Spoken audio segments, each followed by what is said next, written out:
shared to me by again our Kuya Aaron Mm. na katong nag-outreach me dito sa inyo na the travel isn't easy. Kanang they say na dili siya maabot ng sakyanan Mm. lang. Talagang there will be times na kinahanglan nimo magbaktas. Magbaktas. Motor is also sometimes dili daw kaya. Dili kaya. Oo. Oo. So, katong isa pa rin to sa mga challenges na ng mga locals dito.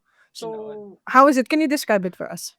Ang sa motorcycle manggod, I mean nalay point king ma-reach sa motorcycle pero kasagaran manggod sa farm sa community sa atong mga local mga kaigsuonan is naagin sa bukid, layo kaayo nga area.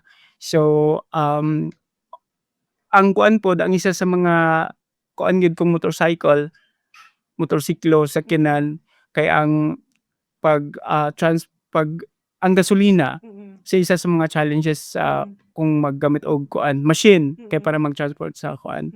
Pero lisod gid gyapon ang kuan kung makakita mo sa kong vlog, I mean wala gid na ko gina-create lang na nga vlog nga kanang murag para ma-highlight or unsa ba ka gusto lang gid nako makita kung unsa gid ang naa sa community, ang experience, Realidad. ang realidad sa mga tao sa community.